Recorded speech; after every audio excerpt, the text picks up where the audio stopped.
Of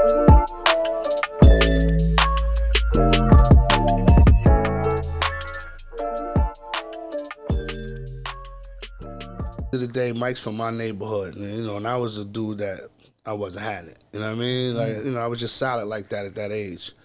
Why did he wrap him up? I mean, Irv and them, when we met, I was getting money, and somebody came down my block and was like, "Yo, you heard this kid Mic Geronimo?" So I said, who? Mic Geronimo used to hang out with my cousin. He did Little League baseball. I'm in the streets heavy. Of course. So boom, so he come and he's playing the song. I'm like, hit him in the head with a baseball bat. So I'm like, yo, this kid is dope. So I said, I remember Mike. So we walked to his neighborhood, but he wasn't there. He lived in Carlisle up the block. So the next day I walked up the block to go get some Phillies or whatever, and he's shooting Shit's Real video. So we got to really kick it. I got in the video. I'm the kid rolling the dice. So we really kicked it. I met Irv and all of them. And then he said, yo, come to my show tomorrow. I don't think Irv and them could make it, but come through. And when I went, his label was there. I got on stage. I controlled the room, and that was it. That's how you got put on, right? Yeah, that was it. So them not pulling up, that was during the time of their discrepancy and all that? No. They was together. I think he was doing something that day, you know what I mean? But, the label mates was there, and just seeing my charisma with them. So it wasn't like they signed me. They just told Mike, yo, who's that? He was like, that's my boy. They was like, well, listen, you going on tour tomorrow. Can he go with you? Y'all just fresh met? No, I knew him forever. I knew Mike forever. I knew. Okay. But I mean, like I said, I was heavy. He was with my cousin. They was in. The way it sounded like y'all just met. I mean, because Large Professor and Neat the Exotic, they all from that little area, Carlisle. Yeah, okay. So now, we've been to each other, but that was just an opportunity for me to be like, you know what? And then from that point, I just held Mike down, bro. Like there wasn't nothing Mike went through. Like I held him down. You know what I'm saying? That's why you hear a lot of things now. The reason why you ain't hear them things because I was holding it down. So now people can talk about it now. But while Mike was with me, couldn't nobody fuck with that boy. Couldn't say nothing to him. Couldn't whisper to him. Nothing. So being that when I'm looking at on YouTube, you feel me? I don't know what is going on between Mic Geronimo and Irv. You know what I'm saying? But it seemed like when Mic Geronimo was talking, it seemed like, yeah, I fuck with you, but you ain't my day one. So now when you tell me that, yo, he stopped chilling with Irv Gotti for you? Yes. I mean, I put that on my kids. That's definitely the fact. I mean, I just kind of kept it quiet because Irv ain't say nothing. Nobody mentioned me, so I'm gonna just leave. I'm gonna leave it quiet. I mean, if somebody would have mentioned me, because when I seen Mike, he said something to the sense of my circle and Irv's circle started having some rumblings.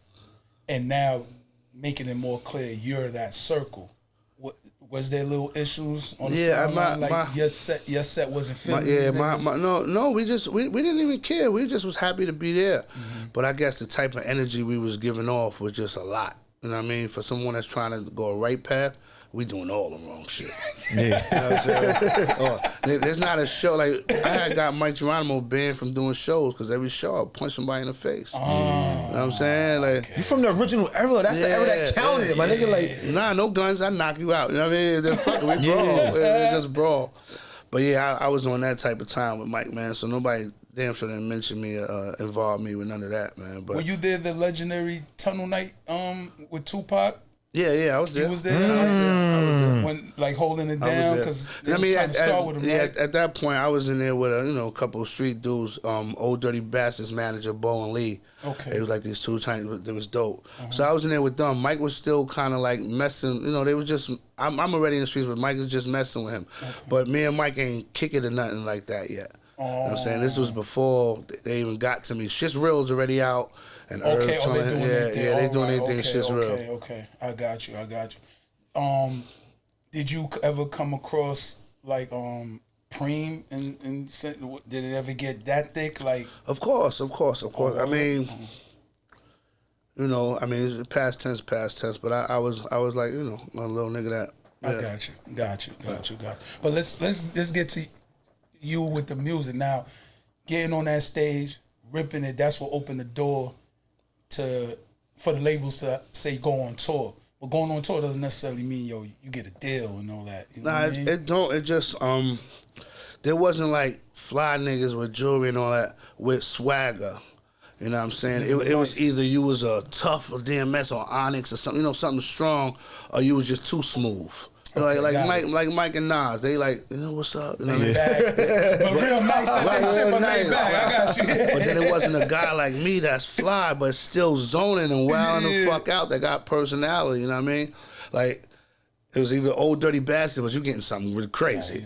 Yeah, but then you got me, and people like, you know, respected that, man. Mm-hmm. Okay. There was a iced out chain. There was a St. Lazarus chain and iced out medallions. Yeah, I mean, that. and that was definitely it too. Like, after Slick Rick, I was the one that brought like jewelry back, man. Just some big shit. Like I had a St. Lazarus piece of diamond that had a cape on it that separate and come off. Real era, my nigga. Not everybody could wear chain back then. That's what niggas don't understand now. That's also include and I wore it anywhere. I was in 40. I'm in Beijing. I'm in Far Rock. I don't give a fuck. I'm wearing it. It's like, what's up? I'm wearing it. I didn't care, and I think the gangster niggas that was out there, I think they just loved that shit. Like, look at this nigga, don't give a fuck, man. Come over here with us, nigga. So I always gave it up like that. Like I was always the liaison to, like, you know, the streets. If there was like something going on with two different sides, they would call me to try to narrate it and get it, you know, resolved or whatever. So that's how a lot of shit with Preem and Mike, you know, Preem would come to me, yo, what's up with little man, you know what I mean? So definitely a family thing. Big homie behind closed doors. Of course. Yes. That's very important. Yes. That's very needed. Yeah. You know what I mean? But Big Homie ended up getting his own situation. Definitely. You know what I mean? And rightfully so, of course. You know what I'm saying? I know you caught your deal, but what I've come to learn doing my homework is you caught your deal and handled some real situations, which you did. Yeah, definitely. things was heavy, and it's like, I mean, you was in the streets heavy, but things was heavy in the streets. You know what I'm saying? Nah, I mean, me, what it was, I wasn't business smart, but I was street smart. So at least I had one smart with me. So I just used that smart to the best way I can, the best of my ability. So even if it was, like I said, I'm a calm dude, so I'm not even coming like a Suge Knight. Nah, I'm gonna say something nice, or you come home from work and I'm sitting in the living room with your kids and like, hey, welcome home. You know what I mean? Like, I'm just as smooth. I mean, so I always kept it like that. But yeah, I definitely went through a lot. It was a lot.